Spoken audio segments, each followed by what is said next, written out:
DA নিয়ে আবারও খুব গুরুত্বপূর্ণ আপডেট। ডিসেম্বরে ডিএ বাড়াতে পারে পশ্চিমবঙ্গ সরকার। এবার কতটা আশার আলো সরকারি কর্মীদের জন্য। তো ভিডিওটি শুরু করার আগে আপনি যদি আমাদের চ্যানেলের নতুন দর্শক হয়ে থাকেন এবং চ্যানেলকে সাবস্ক্রাইব না করে থাকেন, তো অবশ্যই চ্যানেলকে সাবস্ক্রাইব করবেন এবং আমাদের পাশে থাকবেন। ভিডিওটি 1 সেকেন্ডের জন্য স্কিপ করবেন না, পুরোটা দেখবেন। তো ভিডিওটি শুরু করা যাক। তো প্রথমে দেখেন, ডিসেম্বরে ডিএ বাড়াতে পারে পশ্চিমবঙ্গ সরকার। এবার কতটা আশার আলো সরকারি কর্মীদের জন্য।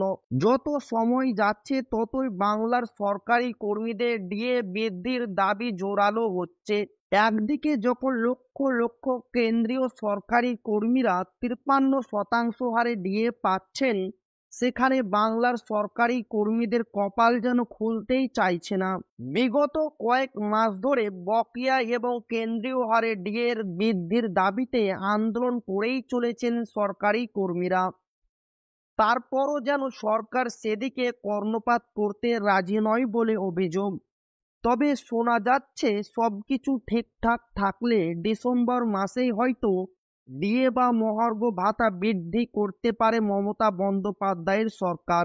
বর্তমানে পশ্চিমবঙ্গের লক্ষ লক্ষ সরকারি কর্মী ষষ্ঠ বেতন পে কমিশনের আওতায় 14% হারে মহার্ঘ ভাতা পাচ্ছেন। অন্যদিকে কেন্দ্রীয় সরকারি কর্মী থেকে শুরু করে বিভিন্ন রাজ্য সরকারি কর্মীরা 53% কিংবা 50% হারে মহার্ঘ ভাতা পাচ্ছেন। অর্থাৎ সেখানে বাংলা সরকারি কর্মীদের সঙ্গে কেন্দ্রের বা অন্য অন্য রাজ্যের সরকারি কর্মীদের ডিএর ফারাক আকাশ ছোঁয়া। তবে অবশেষে এই ফারাক হয়তো কিছুটা হলেও আগামী মাসের মধ্যে কমতে পারে বলে মনে করছেন সরকারি কর্মীরা।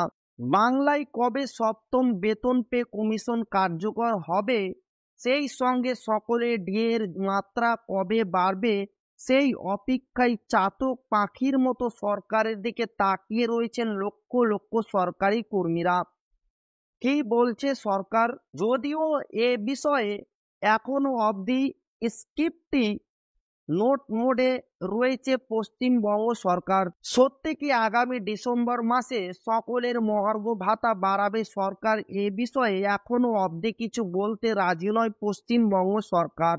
উল্লেখ্য, 2023 সালের 21শে ডিসেম্বর কলকাতার পার্ক স্ট্রিটে ক্রিসমাস উৎসবের সূচনায় গিয়েছিলেন মুখ্যমন্ত্রী। সেই মঞ্চ থেকেই তিনি ঘোষণা করেছিলেন যে পশ্চিমবঙ্গের রাজ্য সরকারি কর্মচারীদের 4% মহার্ঘ ভাতা বাড়ানো হবে।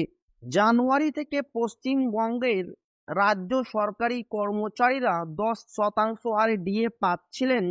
তারপর এপ্রিল থেকে আরো 4% ডিএ বাড়ানো হয়েছে। তো এই ছিল ডিএ নিয়ে খুব গুরুত্বপূর্ণ আপডেট, যা আপনাদের মাঝে শেয়ার করলাম। তো ভিডিওটি ভালো লাগলে অবশ্যই আপনার বন্ধুদের শেয়ার করবেন যাতে তাদের উপকার হয়। আর আপনি যদি এখনো আমাদের চ্যানেলকে সাবস্ক্রাইব না করে থাকেন, তো অবশ্যই চ্যানেলকে সাবস্ক্রাইব করবেন এবং আমাদের পাশে থাকবেন। তো আবারও দেখা হবে ডিএ রিলেটেড খুব গুরুত্বপূর্ণ ভিডিওতে।